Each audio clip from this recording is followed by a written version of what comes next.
এটা অকণমান পিছলৈ যাওঁ অকণমান এইটো পিছত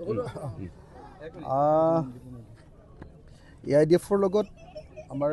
বিৰোধী দলবিলাকৰ মিত্ৰতা নহয় এইটোতো আপোনাৰ সকলোৱে জনা কথা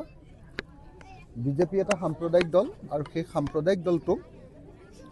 উৎখাত কৰিবৰ কাৰণে আন এটা সাম্প্ৰদায়িক দলক আমি ল'ব নোৱাৰোঁ AIDF হ'ল মুছলমান সাম্প্ৰদায়িক মৌলবাদী দল আৰু বিজেপি হ'ল হিন্দু সাম্প্ৰদায়িক মৌলবাদী দল গতিকে এই দুইটা দলক আঁতৰাই ৰাখিলেহে আমি অসমত গণতন্ত্ৰ প্ৰতিষ্ঠা কৰিব পাৰিম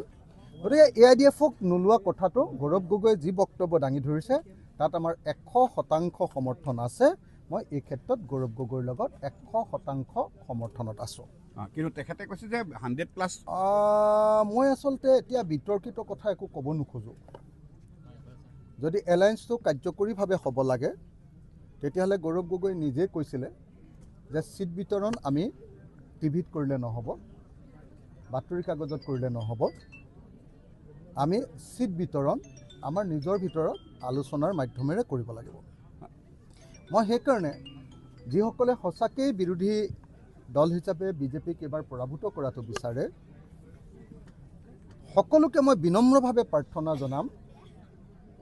যে যেনেকৈ আপোনালোকে সকলোৱে কয় যে অখিল গগৈয়ে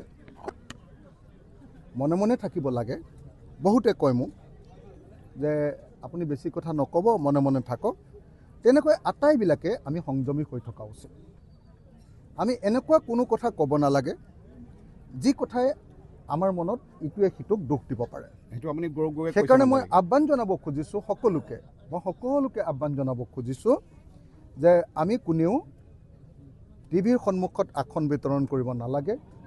আমি আসন বিতৰণ কৰিম সকলোৰে মাজত আলোচনাৰ মাধ্যমেৰে গণতান্ত্ৰিক মাধ্যমেৰে সকলোৰে মাজত আলোচনা বিলোচনা সাপেক্ষে